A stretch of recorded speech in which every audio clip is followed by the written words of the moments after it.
And greetings to all of you in the sweet and loving name of our Lord and Savior Jesus Christ. మీ అందరికీ ప్రభువైన యేసుక్రీస్తు యొక్క మధురమైన నామములో వందనాలు తెలియజేస్తున్నాను. This is not the first time I come to this place. Some 22 years ago, I have visited this place and attended many camps here. ఇది మొదటిసారి కాదు నేను ఇక్కడికి రావడం. గత 22 సంవత్సరాల క్రితం బహుశా నేను ఒక క్యాంప్ నిమిత్తం ఇక్కడికి వచ్చి మీతో కలిసి సహవాసం చేయడం జరిగింది.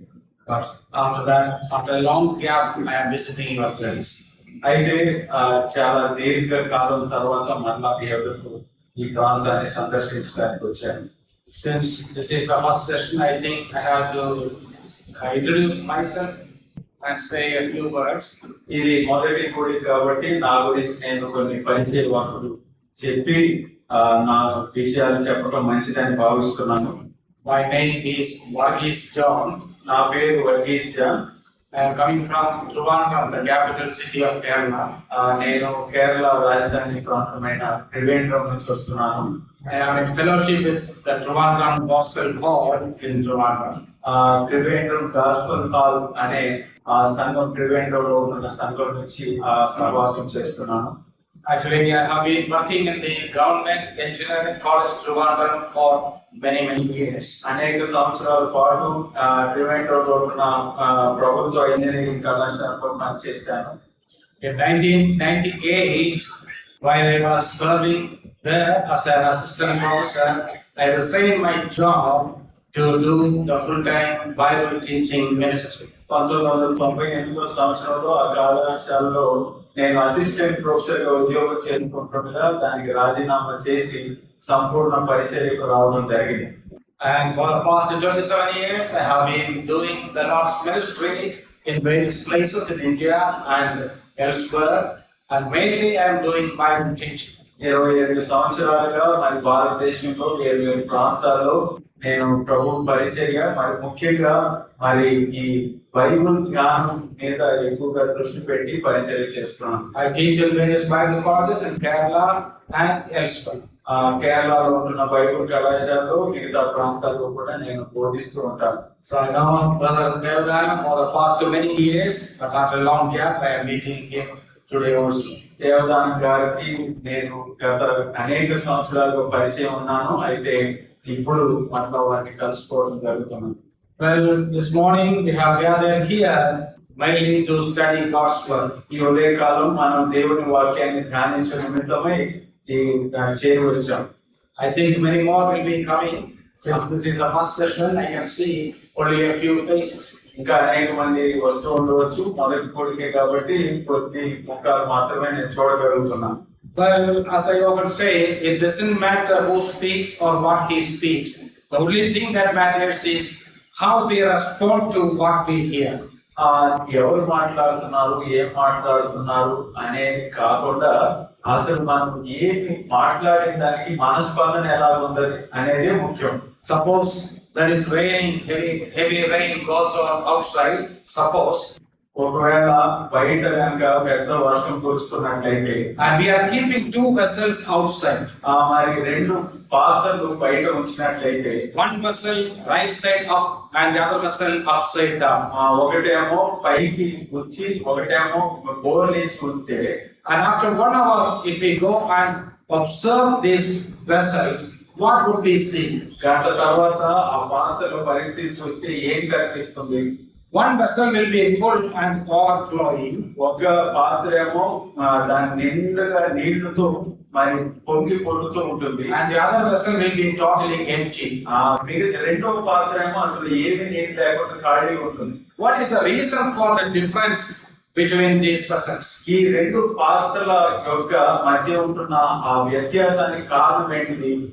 Is there any partiality for rain?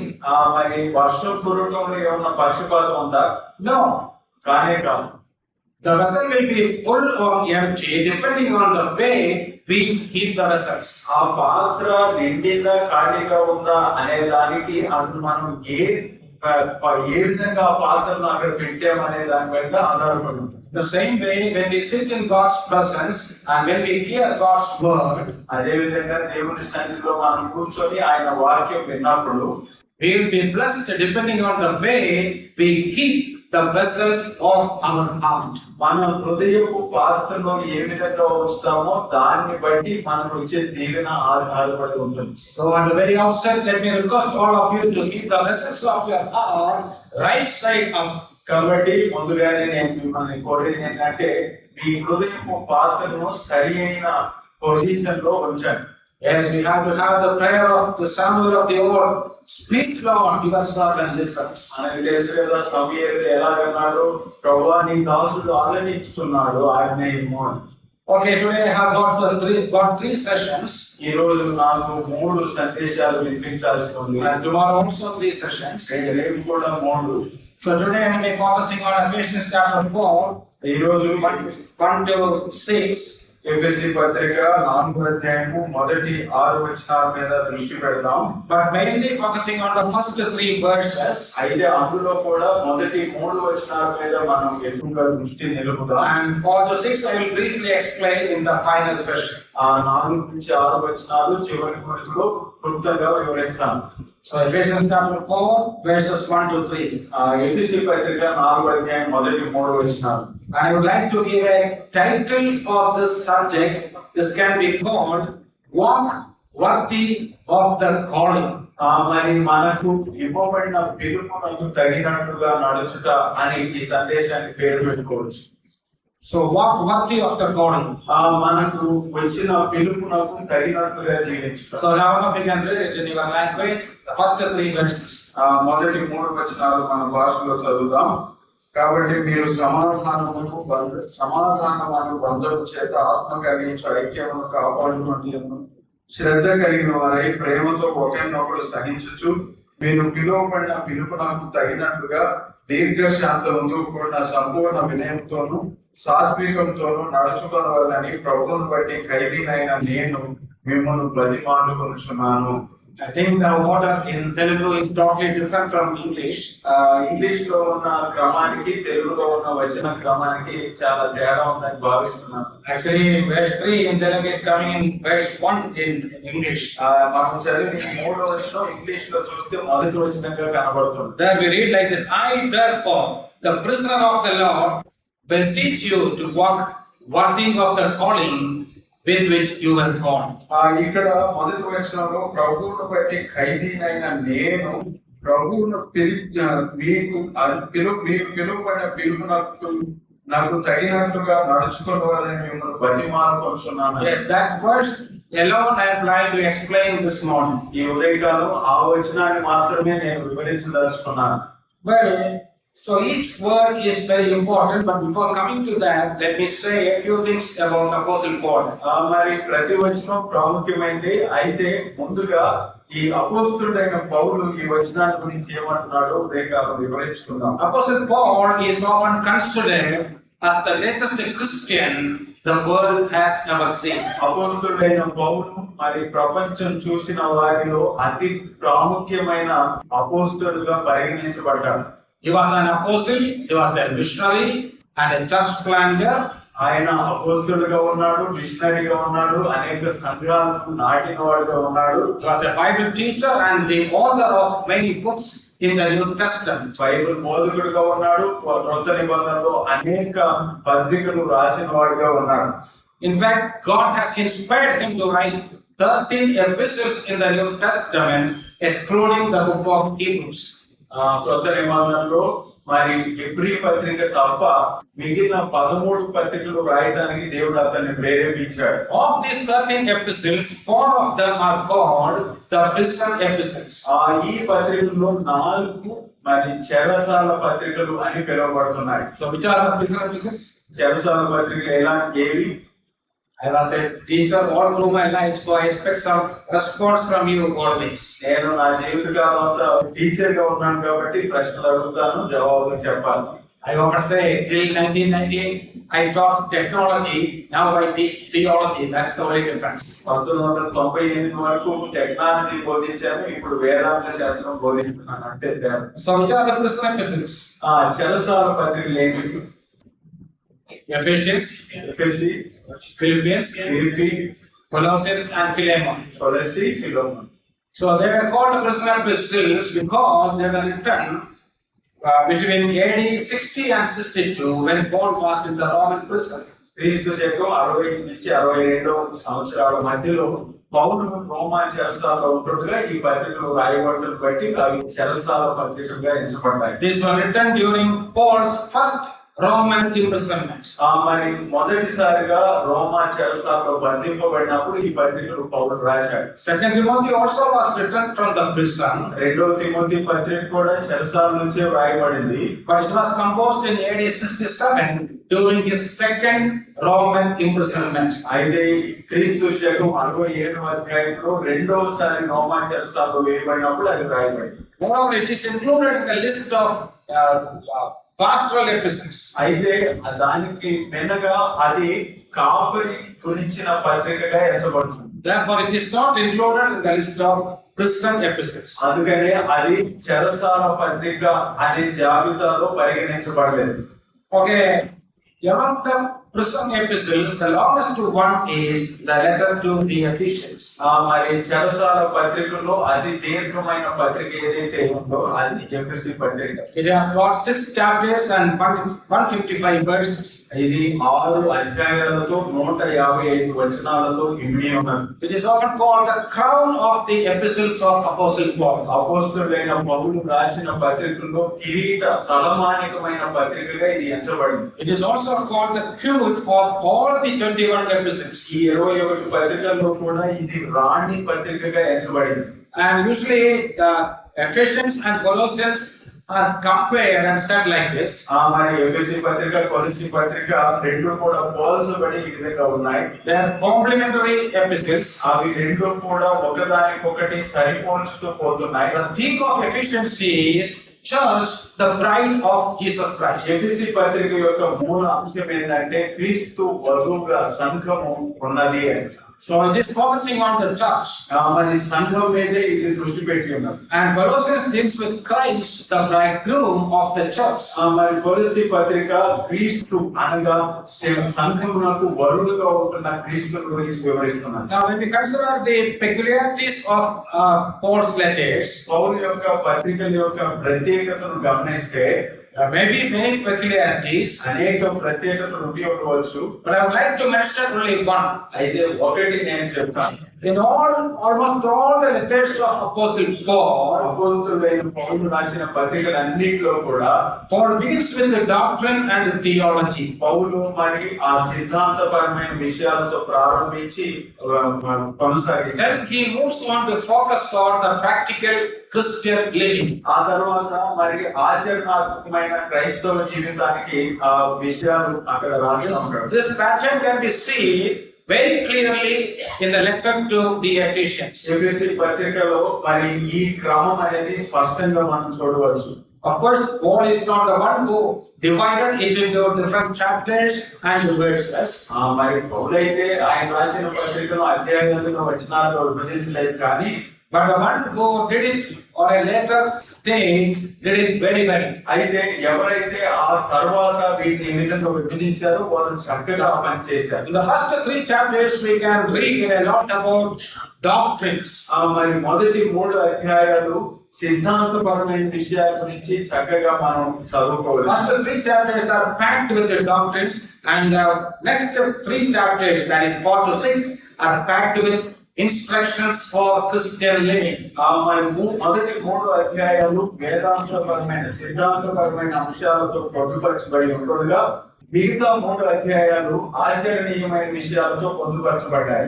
The first 3 chapters we can see Paul deals with our position and possessions in Jesus Christ. మొదటి 3 అధ్యాయాల్లో మరి పౌలు మన యొక్క స్థానాన్ని గురించి, మనకున్న బాధ్యతల ఆధిక్యతల గురించి మాట్లాడుతున్నారు. In the second part, he deals with our present spiritual condition. ఆ రెండవ భాగంలో మన ప్రస్తుత ఆత్మీయ పరిస్థితిని గురించి మాట్లాడుతున్నారు. Again, in the first 3 chapters, we see the church seated with Christ in heaven. మొదటి 3 అధ్యాయాల్లో మరి సంఘము క్రీస్తుతో కూడా పరలోకంలో కూర్చోబెట్టబడ్డది అని చెప్తున్నాడు. In the second part, the church once on earth for Jesus Christ. రెండో భాగంలో క్రీస్తు నిమిత్తమై సంఘము లోకంలో పనిచేస్తున్నది అంటున్నాడు. In all his letters, Paul gives equal importance to doctrine and practice. ఈ అన్ని అధ్యాయాల్లో కూడా మరి తన పత్రికలన్నిటిలో కూడా ఈ రెండు అంశాలు సిద్ధాంతాలకు ఆచరణీయమైన విషయాలకు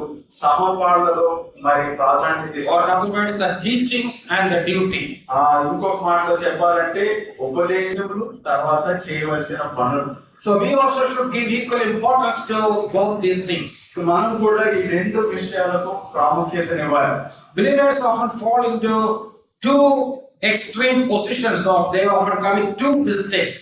మరి విశ్వాసులు చేసే రెండు అతి భిన్నమైన పనులు తప్పులు ఏంటంటే One mistake is overemphasizing doctrine at the expense of practical living. ఒక పొరపాటు ఏంటంటే ఆచరణీయమైన విషయాల కంటే కూడా సిద్ధాంతపరమైన విషయాలు ఎక్కువగా నొక్కి చెప్పడం. Many times we brethren commit that mistake. అనేక సార్లు ప్రధాన వారమైన మనము ఈ పని తప్పు చేస్తాం. Of course, doctrines are very, very important. మరి సిద్ధాంతాలు ప్రాముఖ్యమైనవే.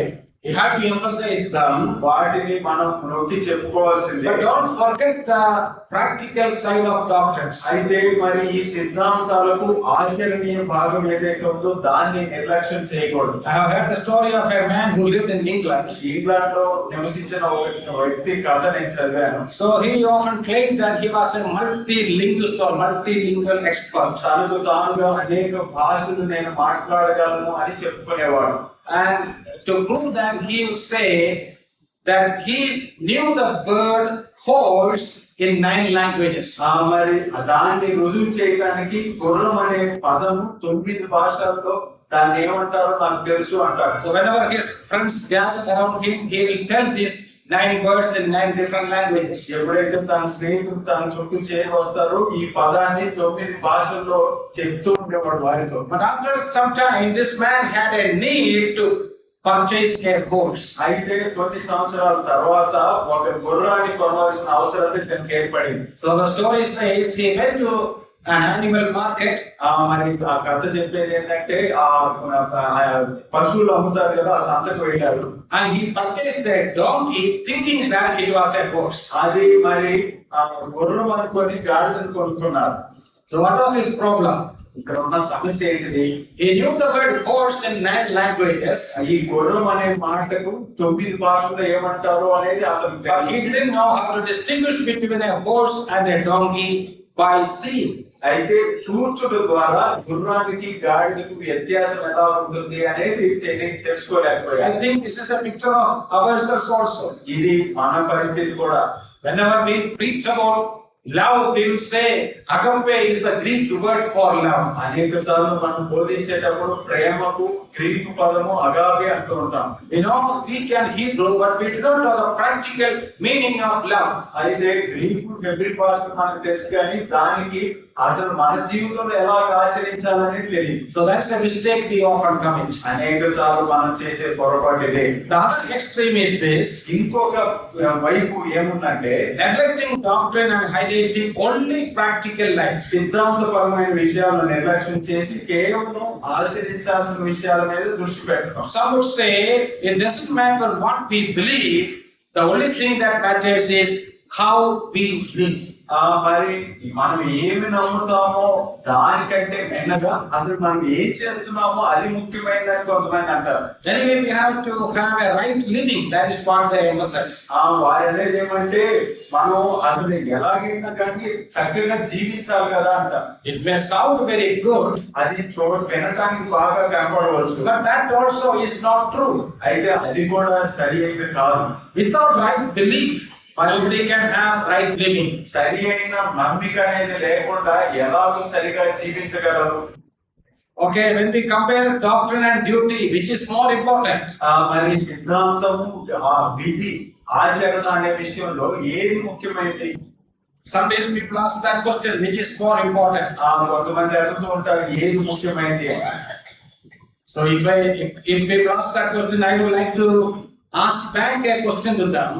ఆ విధంగా వారు అడిగితే నేను ఇంకో ప్రశ్న వారికి తిరిగి వేస్తాను. Suppose I am asking which is more important, the train or the railway track? మరి ఆ ట్రైనా లేకపోతే ట్రాక్ ముఖ్యమైనదా అని అడిగితే What is your answer? ఇప్పుడు మీరేమంటారు? Train or railway track? ట్రైనా railway track? Yes. Both are equally important. రెండు అవసరమైనవే. If there are trains and no railway track, it is of no use. రైలు ఉంటే ట్రాక్ లేకపోతే ఉపయోగం ఉండదు. Similarly, if there are railway track and if there is no rain, it is also absolutely useless. అదే సమయంలో track ఉంటే రైలు లేకపోయినా ఉపయోగం లేదు. Or ask a tailor which is more important, the needle or the thread. ఇప్పుడు ఒక tailor అడగండి, సూది ముఖ్యమా లేకపోతే ఆ కుట్టే వస్త్రం ముఖ్యమా, తాడు ముఖ్యమా? So we know the answer. మనకు తెలుసు కదా, Both are, yes, both are equally important. రెండు అవసరమైనవే. In the same way, అదే విధంగా in a Christian's life, the doctrine and duty are equally important. క్రైస్తవ జీవితంలో సిద్ధాంతము అదే విధంగా ఆచరణ రెండు అవసరమే. But in Paul's epistles, first of all, he will to speak about doctrines, then only he will go to the practical living. ఇప్పుడు పౌలు పత్రికల్లో మొదటిగా సిద్ధాంతపరమైన విషయాలు మాట్లాడి తర్వాత ఆచరణ విషయాల్లోకి వెళ్తారు. Do you know the reason? కారణం ఏంటో తెలుసా? See, doctrines are like the foundation of a building. మరి ఒక భవనానికి పునాది లాంటివి ఈ సిద్ధాంతపరమైన విషయాలు. And practical living is like the superstructure, whatever is constructed above the foundation. మరి ఈ పునాదుల మీద మిగతా భవనం అంతా కట్టబడుతుంది కాబట్టి అది ఆ విధంగా ఉంటుంది. So when we construct a building without laying foundation, we cannot construct the building. మరి ఒక భవనాన్ని పునాదులు లేకుండా కనుక నిర్మించి తలపెడితే ఆ విధంగా చేయలేము. That is why he always emphasizes or begins with doctrine. అందుకనే ఆయన ఎప్పుడు కూడా సిద్ధాంతపరమైన విషయాలతో ప్రారంభిస్తూ ఉంటాడు. Okay, now let us come back to the verse. In English, verse 1. So there Paul says, I, the prisoner of the Lord, beseech you to walk worthy of the calling with which you were called. అందుకని మొదటి వచనంలో English లో చూసినట్లుగా ప్రభువును బట్టి ఖైదీనైన నేను మీరు పిలువబడిన పిలుపునకు తగినట్లుగా నడుచుకోవాలని బతిమాలుకుంటున్నాను. Each word in that verse is very, very important. ఈ వచనంలోని ప్రతి మాట కూడా ముఖ్యమైనదే. So I will be taking some time to explain each word. మరి ఈ ప్రతి పదాన్ని మరి వివరించడానికి కొంత సమయం తీసుకుంటాను. Remember, this is a connecting verse. Or one is a connecting verse between the first 3 chapters and the next 3 chapters. కాబట్టి ఈ వచనం అనేది మొదటి 3 అధ్యాయాలకు మిగతా 3 అధ్యాయాలకు మరి రెండు అనుసంధానించే వచనం అని అనుకోవచ్చు. The main phrase is walk worthy of the calling. మరి మీరు పిలువబడిన పిలుపునకు తగినట్లుగా నడుచుకోండి. This is also a familiar or favorite phrase of Apostle Paul. అపోస్తలుడైన పౌలుకు అతి ఇష్టమైన పద ప్రయోగం ఇది. For example, in Philippians 1:27, మరి ఉదాహరణకు ఫిలిప్పీ పత్రిక 1:27లో just note down certain references I will be quoting. మరి నేను చెప్పే ఈ వచనాలు మీరు రాసి పెట్టుకుంటే మంచిది. There Paul writes, let your conduct be worthy of the gospel of Jesus Christ. మరి మీరు మరి క్రీస్తు సువార్తకు తగినట్లుగా మీ ప్రవర్తనను ఉండునట్లు చూసుకోండి. Worthy of the gospel of Christ. క్రీస్తు సువార్తకు తగినట్లుగా మీ ప్రవర్తన ఉండాలి. In Colossians 1:10, కొలస్సీ పత్రిక 1:10 there Paul writes, పౌలు అక్కడ రాస్తున్నాడు, that you may walk worthy of the Lord. మరి ప్రభువునకు తగినట్లుగా నడుచుకోండి. Walk worthy of the Lord. ప్రభువునకు తగినట్లుగా నడుచుకోండి. In 1 Thessalonians 2:12, మొదటి తెస్సలోనికీయులకు రాసిన పత్రిక 2:12 that you would walk worthy of God. మిమ్మల్ని పిలుస్తున్న దేవునికి తగినట్లుగా నడుచుకోండి. So the word walk is a common usage in Paul's epistles. కాబట్టి పౌలు రాసిన పత్రికలో నడుచుకొనుట అనేది తరచూ వాడబడిన పదం. So in this chapter itself, we read in verse 3, we have to walk in unity or maintain unity. ఈ వచన అధ్యాయంలోనే మనము ఐక్యతతో ఐక్యతను కొనసాగించుచు నడుచుకోవాలి అంటున్నాడు. Probably it is maybe verse 1 in your translation. ఈ మన తర్జుమాలో మొదటి వచనంలో మాట ఉన్నది. Okay. So then in verse 17 to 32, Paul speaks about walk in purity. 17 నుంచి 32 వచనాల్లో పవిత్రతతో నడుచుకోండి అంటున్నాడు. Then in chapter 5, first 2 verses, walk in love. 5వ వచనం మొదటి రెండు వచనాల్లో ప్రేమతో నడుచుకోండి అంటున్నాడు. Then in 5:14, walk in light. 5:14లో వెలుగులో నడుచుకోండి అంటున్నాడు. Then 5:15, walk in wisdom. 15వ వచనంలో జ్ఞానముతో నడుచుకోండి అంటున్నాడు. So a series of commandments to walk can be seen in chapters 4 and 5. 4-5 అధ్యాయాల్లో నడుచుకోండి అనేది వరుసగా అనేక ఆజ్ఞలతో మాట్లాడుతున్నట్టుగా చూస్తున్నాం. Let me begin with the first word. ఇప్పుడు మొదటి మాటతో ప్రారంభిస్తున్నాం. In English it begins like this: therefore. కాబట్టి అని ఇంగ్లీష్ లో ప్రారంభమవుతుంది. Therefore, I don't know what is that your translation. In some translations it is missing. Therefore, కాబట్టి. So whenever we hear the word therefore, a question naturally comes in our heart. కాబట్టి అనే పదం మనం విన్నప్పుడు ఒక ప్రశ్న మన హృదయాల్లో తలెత్తుతుంది. What for, or for what reason? ఎందుకు, దేని కారణం చేత? So actually this is a concluding statement of whatever Paul has written in the first 3 chapters. మొదటి 3 అధ్యాయాల్లో పౌలు ఏదైతే రాశాడో వాటి సారాంశాన్ని తెలియజేస్తూ ఈ మాట వాడుతున్నాడు. The Paul mentions about so many blessings that we have received in Jesus Christ by God. యేసు క్రీస్తులో దేవుని చేత మనము అనేక ఆశీర్వాదాలు పొందుకున్నాం కదా, వాటిని వివరిస్తూ రాస్తున్నాడు. In Ephesians 1:3 we read, ఎఫెసీ పత్రిక మొదటి అధ్యాయం 3వ వచనంలో, blessed be the God and Father of our Lord Jesus Christ, who has blessed us with every spiritual blessing in the heavenly places in Christ. మన ప్రభువైన యేసుక్రీస్తు యొక్క తండ్రి యొక్క దేవుడు స్తుతింపబడును గాక.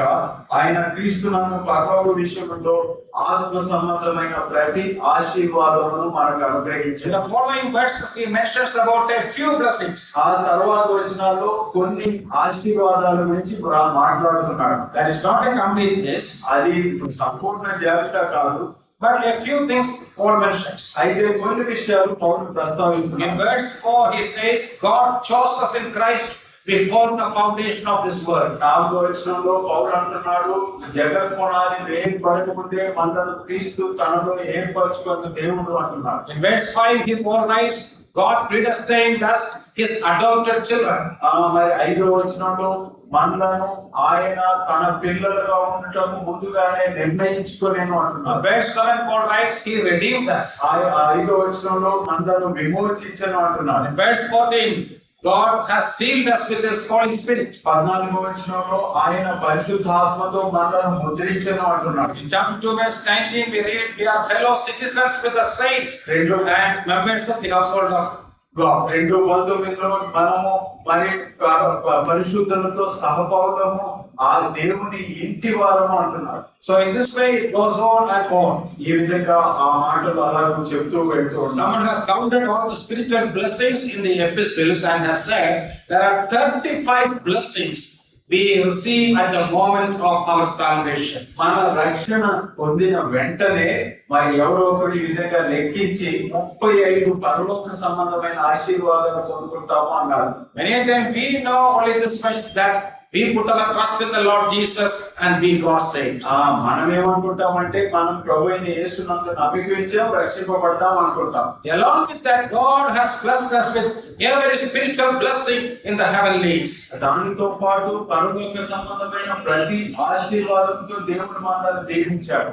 So here comes the big difference between Christian way and the religions of this world. ఈ క్రైస్తవ మరి మార్గమునకు ఈ లోక మతములకు ఉంటున్న తేడా ఇక్కడ కనిపిస్తుంది. In all religions they demand the people to do this thing and that thing and finally you may get salvation. అనేక మతాలు చెప్పేది ఏంటంటే నీవు అచ్చే ఇచ్చే ఈ విధంగా చేస్తే నీవు అది పొందుకుంటావు అంటారు. So there is no guarantee for salvation. రక్షణ పొందడానికి నిశ్చయత అనేది వారి దగ్గర దగ్గర కనపడదు. but they are commanding and demanding people to do many things. అయితే వారు నీవు ఇది చేయాలి అది చేయాలి అని అనేక ఆజ్ఞలు చెప్తూ ఉంటారు. But in the Christian way, it is totally different. అయితే క్రైస్తవ మార్గంలో ఇది సంపూర్ణంగా భిన్నంగా ఉన్నది. In Christianity, God has taken the initiative and God did everything for us. క్రైస్తవ్యంలో దేవుడే ముందుగా ఒక మెట్టును తీసుకొని మన కొరకై సమస్తమును ఆయనే చేశారు. That is why Jesus declared in the cross, it is finished. అందుకనే క్రీస్తు శిలువలో సమాప్తమయ్యను అని సెలవిచ్చాడు. And since God has done so much for us, ఆయన మన కోసం ఎంతగా చేసి ఉంటుండగా in return we also have to do a few things. దానికి మనము బదులుగా మనం కూడా చేయాల్సింది ఉంది. That we are doing not for obtaining salvation. మనం రక్షణ పొందడానికి మనం పనిచేయడం లేదు. Salvation is by grace and through faith alone. ఆ రక్షణ అనేది మరి కేవలం విశ్వాసం ద్వారా కృప ద్వారానే. But since we are saved, we have to do a few things to please God. అయితే మనం రక్షింపబడ్డాం కాబట్టి దేవుని సంతోషపెట్టుటకు చేయాల్సిన పనులు ఉన్నాయి. That is what Paul writes here. ఇక్కడ పౌలు రాస్తున్నది అదే. That is the significance of the word therefore. కాబట్టి అనే మాట ఉంటున్న ప్రాధాన్యత ఇదే. Since God has done so much, therefore you also have to respond positively. మీ కొరకు దేవుడు ఇంతగా చేశాడు కాబట్టి మీరు కూడా దానికి బదులుగా ఈ విధంగా చేయాలి అంటున్నారు. The next word is I, the prisoner of the Lord. ఆ తర్వాత ఖైదీనైన ప్రభువుని బట్టి ఖైదీనైన నేను అంటున్నాడు. You see, Paul is a great apostle. పౌలు గొప్ప అపోస్తలుడు కదా. In many places he says that he was an apostle. అనేక సందర్భాల్లో అనేక ప్రాంతాల్లో అపోస్తలుగా ఆయన ఎంచబడ్డారు. But in Ephesians 3:1 and 4:1 he repeatedly say, I am the prisoner of the Lord. అయితే ఆ ఎఫెసీ పత్రిక 3:1 4:1లో నేను ప్రభువును బట్టి ఖైదీని అనే మాట వాడుతున్నారు. Why did he say so? ఎందుకు అలాగన్నాడు? I think at least two reasons are there. రెండు కారణాలు ఉంటాయి దీనికి అని అనుకుంటున్నాను. The first and foremost reason is this: he always led a Christ-centered life. దీనికి మొదటి అతి ప్రాముఖ్యమైన కారణం ఏంటంటే తన జీవితంలో క్రీస్తును కేంద్రీకృతంగా చేసి జీవించాడు. After meeting Jesus on the road to Damascus, దమస్కు మార్గంలో he became an ardent follower of the Lord Jesus. క్రీస్తును కనుగొనిన మీదట క్రీస్తును అతి భక్తితో వెంబడించేవాడిగా మారిపోయాడు. Once he was an enemy of the Lord Jesus. ఒకప్పుడు బద్ధ శత్రువుగా క్రీస్తుకు ఉన్నాడు. But after becoming a Christian, he became an ardent follower or a lifelong servant of the Lord Jesus. అయితే క్రీస్తును కనుగొనిన మీదట ఇప్పుడు జీవిత కాలం పాటు ఆయనను ఎంతో భక్తితో నిష్ఠతో వెంబడించేవాడిగా ఉన్నాడు. He was captivated by the personality of the Lord Jesus. మరి క్రీస్తు యొక్క వ్యక్తిత్వంతో తన్మయించిపోయాడు. So that is why Paul prefers to say everything related to Jesus Christ. అందుకని యేసు క్రీస్తును గురించి తన మాటల్లో ఎక్కువగా చెప్పడానికి ఇష్టపడుతున్నాడు. For example, in Philippians 1:21 he wrote, ఆ ఫిలిప్పీ పత్రిక 1:21 రాశాడు. For to me to live is Christ. నా మట్టుకు బ్రతుకుట క్రీస్తే. What does it mean? దాని అర్థం ఏంటిది? For Apostle Paul, the very life means Jesus Christ. అపోస్తలుడైన పౌలుకు జీవితం అంటే ఇక క్రీస్తే. For example, sometimes we may speak about some youngsters like this. మరి కొంతమంది యవనస్తుల గురించి మనం ఈ విధంగా మాట్లాడవచ్చు. So cricket is his life. మరి వారికి క్రికెట్ అంటే ప్రాణం. Music is his life. కొంతమందికి మరి ఆ సంగీతం అంటే ప్రాణం. And for some people, the smartphone is their life. కొంతమందికి ఈ స్మార్ట్ ఫోనే వారి జీవితం. What does it mean? దాని అర్థం ఏంటి? So cricket is his life means his main thrust and focus is cricket. మరి క్రికెట్ తన జీవితం అంటే తన జీవితంలో ఏదైనా కూడా ఇంకా క్రికెట్ తోనే. He may be always thinking about cricket. అతను ఎప్పుడు క్రికెట్ గురించి ఆలోచిస్తూ ఉంటాడు. But here Paul says, for to me to live is Christ. అయితే పౌలు ఇక్కడ అంటున్నాడు నా మట్టుకైతే బ్రతుకుట క్రీస్తే. That means he was always thinking about Christ and he did and said everything for Christ. దాని అర్థము ఆయన ఎల్లప్పుడూ కూడా క్రీస్తు గురించి గురించి ఆలోచిస్తూ చేసే ప్రతి పని కూడా క్రీస్తు నిమిత్తమే చేశాడు. In Galatians 2:20 he wrote, గలతీ పత్రిక 2:20లో రాశాడు, I have been crucified with Christ. మరి క్రీస్తుతో సిలువ వేయబడి ఉన్నాను. It is no longer I who live, but Christ lives in me. ఇక్కడ జీవించువాడు నేను కాను, క్రీస్తే నా యందు జీవించుచున్నాడు. See how much he was immersed in the very personality of Jesus Christ. ఇక్కడ క్రీస్తులో తన వ్యక్తిత్వాన్ని ఎంతగా ముంచుకొని ఉన్నాడో చూడండి. Then what he preached everywhere. ఆయన ఈ విధంగా ప్రతి చోట ప్రసంగించాడు. In 1 Corinthians 1:23 Paul writes, మొదటి కొరింథీ పత్రిక 1:23లో పౌలు రాస్తున్నాడు, but we preach Christ crucified. సిలువ వేయబడిన క్రీస్తునే మేము ప్రకటించుచున్నాము. See, we preach Christ crucified. సిలువ వేయబడిన క్రీస్తును ప్రకటించున్నాము. In 2 Corinthians 5:14 Paul writes, 2 కొరింథీ పత్రిక 5:14లో పౌలు రాస్తున్నాడు, for the love of Christ compels us. క్రీస్తు ప్రేమ మమ్మను బలవంతము చేయుచున్నది. You see, everything from beginning to end is Christ. ప్రారంభం నుంచి అంతవరకు కూడా క్రీస్తే అన్నట్టుగా All that he believed, preached and did were for Jesus Christ. ఆయన నమ్మినది, ఆయన ప్రసంగించినది, జీవించింది అంతా కూడా క్రీస్తుతోనే ఉన్నది. His very life was Jesus Christ. ఆయన ప్రాణము జీవితమే క్రీస్తు. In the same line and in the same spirit, Paul writes, I am the prisoner of the Lord. అదే విధానంలో అదే మరి మాటలతో ఇప్పుడు నేను క్రీస్తును బట్టి ఖైదీని అని పౌలు రాస్తున్నాడు. So he was very proud of that fact. ఆ విషయాన్ని గురించి ఎంతో గర్విస్తున్నాడు. William MacDonald, a great Brethren commentator, మరి ప్రఖ్యాతి గంచిన వ్యాఖ్యానకర్త అయిన విలియం మెక్డొనాల్డ్ గారు, he made a statement about this verse. ఈ వచనాన్ని గురించి ఆయన ఈ విధంగా వ్యాఖ్యానం చేశారు. Whatever he has written, I will slightly elaborate and then or explain. ఆయన ఏదైతే చెప్పాడో దాన్ని కొంచెంగా వివరించి మీకు చెప్తాను. So he writes, as far as a king is concerned, a king will always boast about three things. ఒక రాజు మూడు విషయాల గురించి ఎప్పుడు గర్విస్తూ ఉంటాడు. What are they? అవేంటివి? His throne, his scepter, that is an iron rod, then the crown. ఆయనకున్న సింహాసనము, ఆయన యొక్క రాజదండము, ఆయనకుంటున్న కిరీటం. So these are the three things of which the kings used to boast of. మరి రాజులు గర్వించేది ఈ మూడు విషయాలు బట్టి. So here MacDonald writes, ఇక్కడ మెక్డొనాల్డ్ రాస్తూ, more than a king boasted in his throne, scepter and crown, Paul boasted in the fact that he was a prisoner of the Lord. ఒక రాజు తన సింహాసనాన్ని గురించి, రాజధాని గురించి, కిరీటాన్ని గురించి ఎంతగా గర్విస్తాడో దానికంటే కూడా క్రీస్తుని బట్టి పౌలు గర్విస్తున్నాడు అని. So in fact Paul says like this, పౌలు ఈ విధంగా అంటున్నాడు, beloved brothers, in the perspective of this world, now I am a prisoner of Nero Caesar. మరి ఈ లోకపరంగా చూస్తే నీరో చక్రవర్తి యొక్క ఖైదీగా నేనున్నాను ప్రియులారా. They may think that I am a prisoner of the Roman Empire. ఆ రోమా సామ్రాజ్యానికి నేను బందీగా ఉన్నాను అని ప్రజలు అనుకోవచ్చు. But that is not true. I am the prisoner of the Lord Jesus Christ. అయితే అది వాస్తవం కాదు. నేను ప్రభు అయిన యేసు క్రీస్తు యొక్క ఖైదీని. When I was outside the prison, నేను చెరసాల వెలుపల ఉంటే I lived for Christ and I preached Christ. నేను క్రీస్తు కొరకు జీవిస్తాను, క్రీస్తునే బోధిస్తాను. Now I am in the prison also for Jesus Christ. నేను ఇప్పుడు చెరసాలలో ఉంటుండగా క్రీస్తు నిమిత్తమే ఉన్నాను. So he was always focusing on the very person of the Lord Jesus Christ. ఆయన ఎల్లప్పుడూ కూడా క్రీస్తును గురించి మాత్రమే నొక్కి చెప్తూ ఉన్నారు. He had such a devotion to Jesus Christ. యేసు క్రీస్తు యొక్క అంత భక్తి భావం కలిగి ఉన్నాడు. And I can quote an incident from Indian context itself.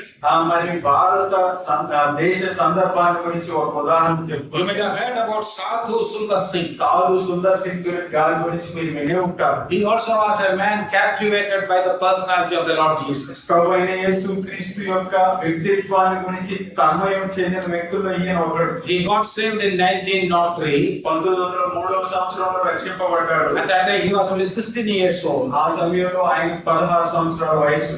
Actually he was a born Sikh, but he studied in a Christian school. ఆయన నిజానికి మరి సిక్కుగా పుట్టాడు, అయితే క్రైస్తవ పాఠశాలలో చదువుకున్నాడు. So he had heard the gospel and he had a Bible also in his hand. ఆయన సువార్త విన్నాడు, తన చేతిలో బైబిల్ కూడా ఉన్నది. We know that even today, those who study in Christian schools, the authorities will distribute Bibles.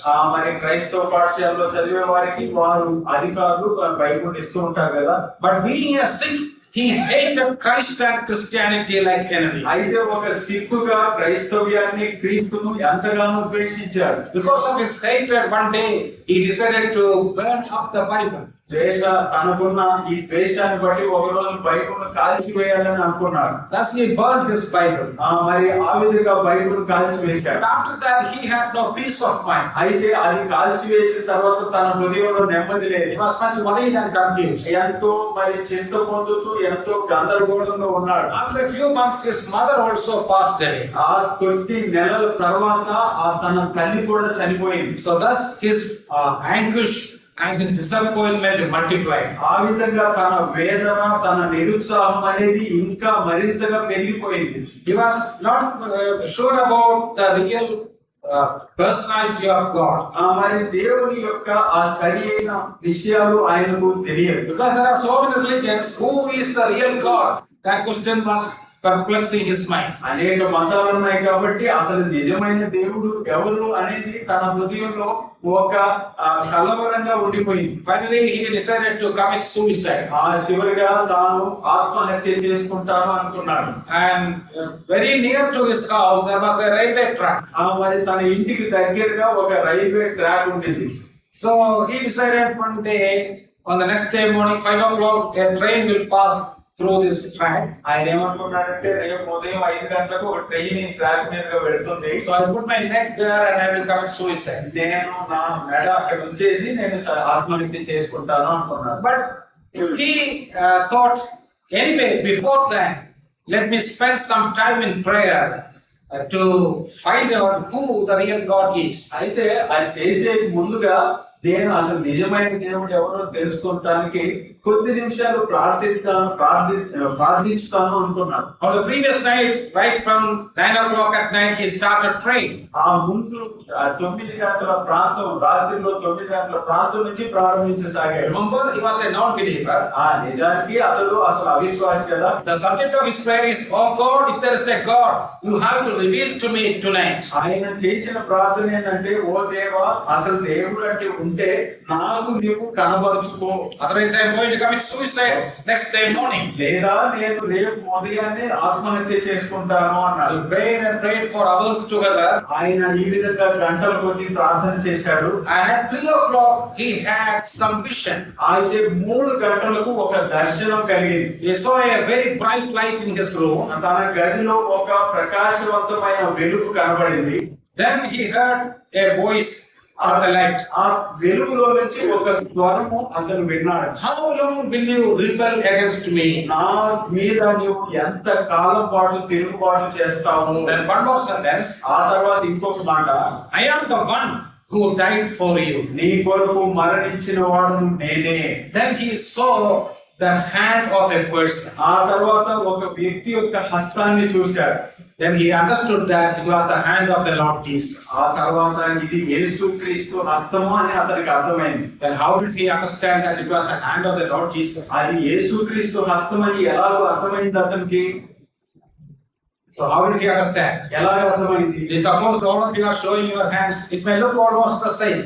మన చేతులు ఎవరిని చూపించినా అన్ని ఒకే రకంగా ఉంటాయి కదా. What was the peculiarity of the hands of the Lord Jesus? అయితే ప్రభువైన యేసుక్రీస్తు హస్తం ఉన్న ప్రత్యేకత ఏంటిది? So he could see the nail prints. అది మరి మేకులతో గుర్చబడిన పొడవు. Then everything disappeared. ఆ తర్వాత అంతా మాయమైపోయింది. Anyway, he understood that Jesus Christ is the true God. ఇప్పుడు తనకు అర్థమైంది ఏంటంటే యేసుక్రీస్తే నిజమైన దేవుడు అని. Thus he committed his life fully to the control of the Lord Jesus and accepted him as his personal Lord and Savior. ఆ విధంగా తన జీవితాన్ని ప్రభువుకు సంపూర్ణంగా అప్పగించి ఆయనను తన రక్షకునిగా ప్రభువుగా అంగీకరించాడు. From that day onwards, Sadhu Sundar Singh lived exclusively for the Lord Jesus Christ. ఆ దినం నుంచి సాధు సుందర్ సింగ్ గారు మరి ప్రభు కోసమే జీవించాడు. His life was like the life of a sannyasi. That is why later people called him Sadhu Sundar Singh. ఆయన ఒక సన్యాసి మాదిరి జీవించాడు కాబట్టి చివరికి ఆయన పేరు ముందు సాధు అనే పదం He వాడబడింది. traveled throughout India and preached the gospel of the Lord Jesus Christ. భారతదేశం పలు ప్రాంతాలు ఆయన పర్యటించి అన్ని ప్రాంతాలు ప్రభు యేసుక్రీస్తు గురించి ప్రకటించాడు. And when he became very famous, ఆయన ఎంతో ప్రఖ్యాతి గాంచినప్పుడు one day in Delhi, a few journalists interviewed him. ఆ ఒకరోజు ఢిల్లీలో కొంతమంది విలేకరులు ఆయనను ఇంటర్వ్యూ చేశారు. So they asked him many questions. He gave them answers for the questions. వారు అడిగిన అనేక ప్రశ్నలకు ఆయన జవాబిచ్చాడు. Finally, one journalist asked a very specific question. అది చివరిగా ఒక విలేకరి ఒక ప్రత్యేకమైన ప్రశ్న వేశాడు. He told him, Sundar Singh, you belong to the old ancient Sikh religion of India. Sundar Singh గారు, మీరు అసలు భారతదేశంలో పురాతనమైన సిక్కు మతానికి చెందిన వారు మీరు. Then why did you forsake that and went after Christian faith? అయితే ఆ మతాన్ని వదిలిపెట్టి ఎందుకు యేసుక్రీస్తును వెంబడిస్తూ క్రైస్తవ్యంలోనికి వెళ్ళారు అని అడిగారు. What made you to become a Christian? ఒక క్రైస్తవునిగా మారడానికి మీకు ఏది దోహదపడింది అని అడిగారు. So the journalist expected a very long answer, విలేకరి ఒక దీర్ఘమైన జవాబు చెప్తాడని అనుకున్నాడు. but the answer given by Sadhu Sundar Singh was a single word. He simply said Christ. మరి సాధు సుందర్ సింగ్ ఇచ్చిన జవాబు ఒకే పదం, క్రీస్తు అని. Then the journalist asked that question again. He said, that I know, but what in the life of Jesus Christ attracted you? ఆ తర్వాత ఆ విలేకరి, నాకు అది తెలుసు కానీ అసలు క్రీస్తు జీవితంలో మిమ్మల్ని ఏది ప్రభావితం చేసింది అన్నాడు. Then again he said Christ. మరలా కూడా క్రీస్తే అన్నాడు. Then he said, which doctrine of Jesus Christ attracted you? ఆ క్రీస్తులోని ఏ సిద్ధాంతం మిమ్మల్ని ఆకర్షించింది అని అడిగాడు. Again the reply was simply Christ. అయినప్పటికీ కూడా ఇవ్వబడిన జవాబు క్రీస్తే. Do you know what Sundar Singh meant? ఆ సుందర్ సింగ్ చెప్పిన మాటల్లోని భావం అర్థమవుతుందా? It was not a particular teaching of the Lord Jesus or particular incident in the life of Jesus. యేసు క్రీస్తు జీవితంలోని ఒక సంఘటన లేకపోతే ఆయన బోధించిన వాటిలో కొన్ని బోధలు కాదు. The whole personality of the Lord Jesus attracted him. ఆ క్రీస్తు యొక్క సంపూర్ణ వ్యక్తిత్వం ఆయన ఆకర్షించింది. That's why he repeatedly said Christ, Christ, Christ. అందుకనే పలుమార్లు పదే పదే క్రీస్తే క్రీస్తే క్రీస్తే అంటూ వచ్చాడు. But in the same line here, Paul says, I am the prisoner of Jesus Christ. ప్రియులారా, అదే విధంగా ఇక్కడ పౌలు కూడా నేను క్రీస్తును బట్టి ఖైదీని అంటున్నాడు. So that is the first reason why Paul introduces himself as the prisoner of the Lord. అందుకని ప్రభువును బట్టి ఖైదీని అని పౌలు తనకు తాను పరిచయం చేసుకుంటానికి ఉన్న కారణం. And here Paul gives an indirect message to his readers also. తన పాఠకులకు ఒక మరి సందేశము నేరుగా కాకుండా వేరే విధంగా ఇస్తున్నాడు పౌలు. So indirectly Paul says, you see, for the past many years I have been walking worthy of the calling. మరి గత కొన్ని సంవత్సరాలుగా క్రీస్తు పిలిచిన పిలుపునకు తగినట్టుగా జీవించుచూ ఉంటేనే, And I command or request you to walk worthy of the calling with which you are called. మీరు ఏ పిలుపుతో అయితే పిలువబడ్డారో ఆ పిలుపునకు తగినట్టుగా నడుచుకోండి అని మీకు కూడా ఆజ్ఞయిస్తున్నాను. And if you walk such a, or if you walk or live such a life, ఆ విధంగా మీరు నడిచి అలాంటి జీవితం కనుక జీవించినట్లయితే finally you may also go into the prison. మీరు కూడా చివరికి చెరసాలకు వెళ్ళాల్సి రావచ్చు. You may face persecution or imprisonment. ఒకవేళ మీరు శ్రమ అనుభవించాల్సి రావచ్చు, చెరసాలలోనికి వెళ్ళాల్సి రావచ్చు. So you should be willing to pay the cost. మీరు ఆ వెల చెల్లించడానికి సిద్ధంగా ఉండాలి. Yes, that is the message Paul would like to give to us also this morning. ఈ ఉదయ కాలం పౌలు మనకు కూడా ఇస్తున్న సందేశం అదే. So one more word I would like to explain. ఇంకొక మాట కూడా మీకు వివరిస్తాను. I beseech you or exhort you. నేను మిమ్మల్ని బతిమాలుకొనుచున్నాను. Actually that word, the original Greek word has this meaning. మరి గ్రీకు భాషలో ఆదిమ పదానికి ఉన్న భావం ఏంటంటే, That means a loving and compelling request. మరి ఎంతో ప్రేమతో వినయపూర్వకంగా బలవంత పెట్టుట. Remember, Paul was an apostle. పౌలు అపోస్తలుడు అనే మాట He గుర్తుపెట్టుకో. had every right to give commandments to the believers. మరి విశ్వాసులకు ఆజ్ఞ ఇచ్చుట బోధించుటకు ఎలాంటి హక్కైనా అతను కలిగి ఉన్నాడు. But he is not using his authority as an apostle. అయితే అపోస్తలుడిగా తనకున్న అధికారాన్ని ఉపయోగించడం లేదు. But he is giving an earnest request to the believers. అయితే విశ్వాసులకు ఎంతో వినయపూర్వకమైన కోరికను కోరుతున్నారు. A earnest and loving appeal. ఎంతో ప్రేమపూర్వకమైన వినయపూర్వకమైన బ్రతిమాలుట అనేది చేస్తున్నారు. It is just like you going to a friend and patting on his shoulders and saying something.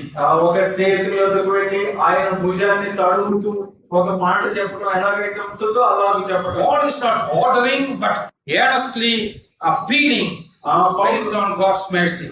మరి దేవుని కృపను బట్టి పౌలు ఆజ్ఞాపించడం లేదు కానీ బ్రతిమాలుకుంటున్నారు. So what is the commandment given by Apostle Paul, or exhortation given by Apostle Paul? అపోస్తలుడైన పౌలు మనకి ఇస్తున్న హెచ్చరిక ఏంటిది ఇక్కడ?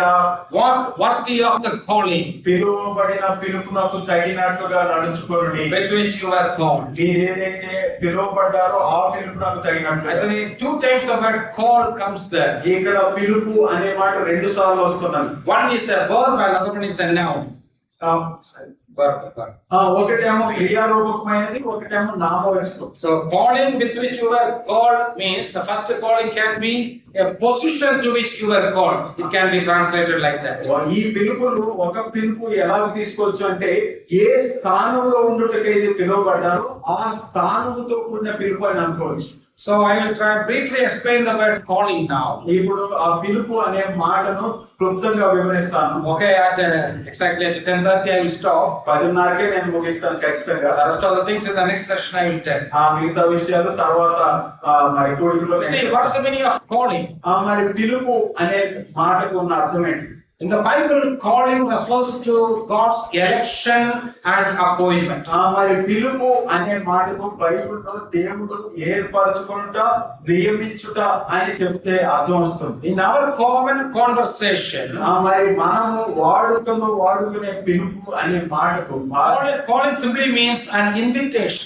మరి పిలుపు అంటే ఆహ్వానము అని అర్థం అవుతుంది. For example, I am standing here and saying, "Hello, brother, please come." That's an invitation or calling. ఒకవేళ నేను ఇక్కడ నిలబడి సహోదరుడా దయచేసి రండి అంటే అది ఆహ్వానంతో కూడిన పిలుపు. But when God calls someone, అయితే దేవుడు ఒకరిని ఎవరినైనా పిలిస్తే it is referring to God's election He had done before the creation of this world. ఈ లోకము పుట్టక మునుపే దేవుడు అతన్ని ఎలాగైతే నియమించుకున్నాడో ఆ స్థానముతో ఆధిక్యతతో కూడినది. God always elects and appoints people both for salvation and for service. రక్షణ నిమిత్తమై సేవ నిమిత్తమై దేవుడు ముందుగానే ప్రజలను ఎన్నుకొని నియమిస్తారు. Yes, God calls people for salvation and service or ministry. మరి ఆయన రక్షణ నిమిత్తమై పరిచర్య నిమిత్తమై సేవలో ఆయన మనలను పిలుస్తాడు. So that calling is referred to here. ఇక్కడ ప్రస్తావించబడిన పిలుపు అదే. Let me quickly show you some verses in the New Testament. క్రొత్త నిబంధనలో కొన్ని వచనాలు త్వరగా చూపిస్తాను. First of all, God calls people for salvation. మొదటిగా ప్రజలను దేవుడు రక్షణ నిమిత్తమై పిలుస్తాడు. That is very clearly written in 2 Thessalonians 2:13 and 14. రెండో తెస్సలోనికైయులకు రాసిన పత్రిక 2వ అధ్యాయం 13-14లో రాయబడింది. So what you read there?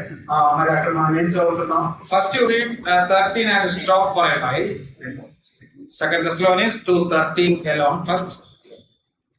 రెండవ తెస్సలోనికైయులకు రాసిన పత్రిక 2:13లో ప్రభువు వలన ప్రేమింపబడిన సహోదరులారా, ఆత్మ మిమ్మల్ని పరిశుద్ధపరచుట వలనను మీరు సత్యమును నమ్ముట వలనను రక్షణ పొందుటకు దేవుడు ఆది నుండి మిమ్మల్ని ఏర్పరచుకొనెను. Okay, wait a minute, please observe the phrase. ఇక్కడ మనం ఆ మాటలు చూస్తున్నాం. God from the beginning chose you for salvation. రక్షణ పొందుటకు దేవుడు ఆది నుండి మిమ్మల్ని ఏర్పరచుకొనెను. See, beginning refers to the past eternity. మరి ఇది ఇంతకు ముందే నిత్యత్వంలో జరిగిపోయింది. So very clearly this verse says God is choosing people for salvation. ఈ వచనంలో దేవుడు ప్రజలను రక్షణ నిమిత్తమై ఎన్నుకుంటున్నాడు అనేది స్పష్టంగా అర్థమవుతున్నది. But the same truth is explained in the next verse. అయితే అదే సత్యము తర్వాత వచనంలో వివరించబడుతున్నది. What do we read in 14? 14లో ఏం చదువుతున్నాం? To which he called you by our gospel. మా సువార్త వలన మిమ్మల్ని పిలిచాను. So how did God call us? ఆ దేవుడు ఎలా పిలిచాడు మనల్ని? Of course, it is God's divine election in the past eternity. ఆ దేవుని గత నిత్యత్వంలో చేసిన ఆ ఏర్పాటు అనేది మనకు సరిగ్గానే ఉంది. But practically speaking, how did God call us? అయితే ఆచరణ విషయంలోకి వచ్చేసరికి ఎలా పిలిచాడు దేవుడు మనలను? So God called us through the preaching of the gospel. దేవుడు సువార్త ప్రకటించబడుట చేత మనల్ని పిలిచాడు. So when we think about our salvation, మన రక్షణ నిమిత్తమై ఆలోచన చేస్తే somebody might have shared gospel with us in the past. ఎవరో ఒకరు మనతో సువార్తను పంచుకొని ఉంటారు ఇంతకు ముందు. Sometimes our Sunday school teacher or our PBS teacher or someone. Sunday school teacher గాని బిబిఎస్ టీచర్ గాని ఇంకెవరు ఎవరు, Sometimes our own parents లేదా మన తల్లిదండ్రులు అయి ఉండొచ్చు. or somebody preached in the assembly hall. లేదా మరి సంఘంలోనే ఎవరైనా సువార్త ప్రకటించారు. See, all these were human beings. వీరందరూ కూడా మానవ మాత్రులు. But remember, through them, God has been calling us. అయితే వారి ద్వారా దేవుడు మనల్ని పిలుస్తూ వచ్చాడు. So that is God's means for calling us for salvation. రక్షణ నిమిత్తమై ఆయన పిలుచుటకు దీనిని ఒక మాధ్యమంగా వాహనంగా వాడుకున్నాడు. See, that is why we insist that even though God has elected people for salvation, they have to preach gospel always. మరి మనం ప్రజలు వారు ఇప్పటికే రక్షణ నిమిత్తమై ఏర్పరచబడి ఉండగా మనము సువార్త ఎన్నడూ ప్రకటిస్తూ ఉండాల్సిందే. So God chose you for salvation, verse 13 is equated with God called you by our gospel. ఆ 13వ వచనంలో రక్షణ నిమిత్తమై ఏర్పరచుకొని ఆ పిలుపు అందించాడు అనేది, 14వ వచనంలో సువార్త ద్వారా పిలిచాడు అనేది రెండు కూడా సరి సమానం. God's choosing or election and calling are one and the same. ఆయన ఏర్పాటు చేసుకుంటా నియమించుట, ఆయన పిలుచుట అనేది రెండు కూడా సమానం. Romans 1:7, ఆ రోమపత్రిక 1:7 వచనంలో there God writes about the believers in the church in Rome. ఆ రోమ సంఘములో ఉంటున్న విశ్వాసులు అంటున్నారు, you were called to be saints. మీరు పరిశుద్ధులుగా ఉండుటకు పిలువబడితిరి. See, how did they become saints? వారు పరిశుద్ధులుగా ఎలా మారారు? Because of God's calling. మరి దేవుని పిలుపును బట్టే. So that is about the calling for salvation. మరి రక్షణ నిమిత్తమై వచ్చిన పిలుపుదే. In the same way, God has called us for service also. అదే విధంగా దేవుడు మనల్ని సేవ నిమిత్తమై పిలిచాడు. So in Romans 1:1, Paul says, రోమపత్రిక 1:1 వచనంలో పౌలు అంటున్నాడు, 1:1 is in English. 1:1 ఇంగ్లీష్ లో That may be different words in your translation. తెలుగులో అది వేరే చోట ఉండొచ్చు. The phrase is this: Paul, a bond servant of Jesus Christ, called to be an apostle. మరి అపోస్తలుగా ఉండబడుటకు పిలువబడిన యేసుక్రీస్తు దాసుడైన పౌలు. Please observe the phrase called to be an apostle. అపోస్తలుడుగా ఉండటకు పిలువబడిన వాడు. Yes, God called Apostle Paul for a position or a ministry. మరి పౌలును ఒక స్థానం నిమిత్తమై పరిచర్య నిమిత్తమై దేవుడు పిలిచాడు. So God is calling people for salvation, and the same people God has already called for some ministry. రక్షణ నిమిత్తమై దేవుడు కొంతమందిని పిలిచాడు, అదే ప్రజలను మరలా పరిచర్య నిమిత్తమై పిలుస్తున్నారు. Not only apostles and prophets and the elders and Bible teachers, అపోస్తలుగా, ప్రవక్తలుగా, మరి పెద్దలుగా, మరి వాక్యోపదేశకులుగా మాత్రమే పిలవటం కాదు.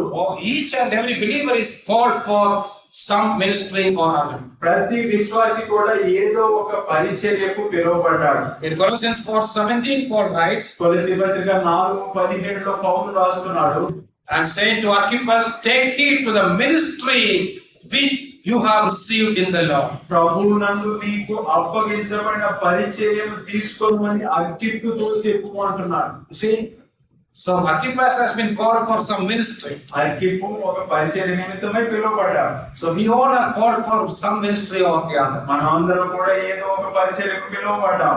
Okay, my time is over. I will tell more about this calling in the next session. సమయం అయిపోయింది కాబట్టి ఈ పిలుపుని గురించి మిగతా కోరికల్లో నేను మాట్లాడాను. The main instruction in this verse is walk worthy of the calling with which you were called. మనం ఏ పిలుపుతో అయితే పిలువబడ్డామో ఆ పిలుపునకు తగినట్టుగా నడుచుకొనుడి అనేది ఈ సందేశం యొక్క మూల పాఠం. So keep the things which you heard now in your mind and recollect about them, and we'll continue this in the next session. మీరు విన్న వాటిని మీ హృదయంలో మదిలో ఉంచుకొని మళ్ళా తర్వాత కోరికల్లో వీటిని జ్ఞాపకం చేసుకోండి. Thank you.